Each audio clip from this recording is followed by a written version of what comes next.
ప్రస్తుతం రాష్ట్రంలో టీడీపీ కూటమి హనీమూన్ నడుస్తోందని, వాళ్లకు కొంత సమయం ఇచ్చిన తర్వాత పోరాటం మొదలు పెడదామని మాజీ సీఎం జగన్ అన్నారు. ఇవాళ ఆయన వైసీపీ ఎమ్మెల్సీలతో సమావేశం నిర్వహించారు.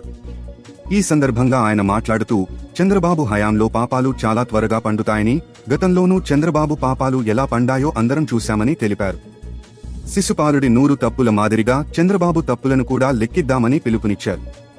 ఆ తర్వాత ప్రజల్లోకి వెళ్లి ముమ్మరంగా పోరాటం సాగిద్దామని పేర్కొన్నారు. అసెంబ్లీలో వైసీపీకి ఏమంత బలం లేదని, దాంతో అక్కడ అధికార పక్షానిదే ఆధిపత్యం ఉంటుందని జగన్ పేర్కొన్నారు.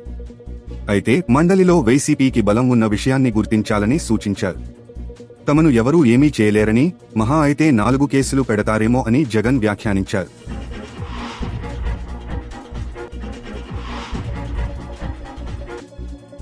ఇటీవలి ఎన్నికల ఫలితాలు శకుని పాచికల మాదిరి ఉన్నాయి. ఈవీఎంల గురించి దేశవ్యాప్తంగా చర్చ జరగాలి. గత కొన్ని రోజులుగా జరిగిన పరిస్థితులు మీకు తెలుసు. ఎన్నికల ఫలితాలతో మనోస్థైర్యాన్ని కోల్పోవద్దు. మేనిఫెస్టోను పరమ పవిత్రంగా భావించి 99% హామీలు అమలు చేశాం. ఫలానా పథకం అమలు జరిగిందా లేదా అనేది ప్రజలను అడిగి మరీ టిక్ పెట్టించాం. ప్రజామోదం పొందిన తర్వాత ఎన్నికలకు వెళ్లాం.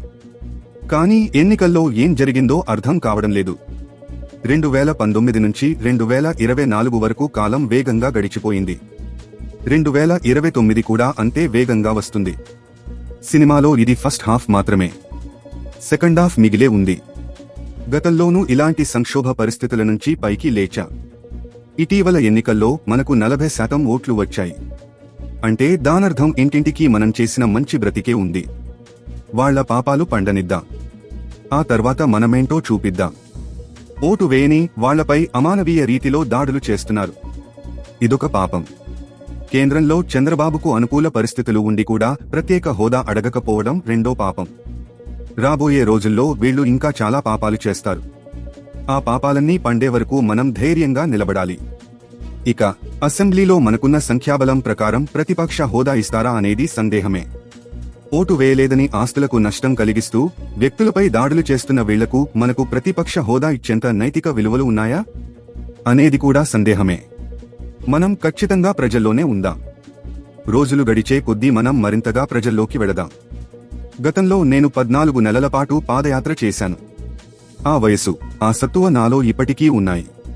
ప్రజలతో కలిసి పోరాటం ముమ్మరం చేద్దాం. మనం చేయాల్సిందల్లా వాళ్ల పాపాలు పండేదాకా వేచి చూడడమే అంటూ జగన్ వైసీపీ ఎమ్మెల్సీలకు ధైర్యం నూరిపోశారు. తాజా సమాచారం కోసం లైక్ చేయండి, సబ్స్క్రైబ్ చేయండి, నోటిఫికేషన్ల కోసం గంట సింబల్ ఆన్ చేసి పెట్టండి.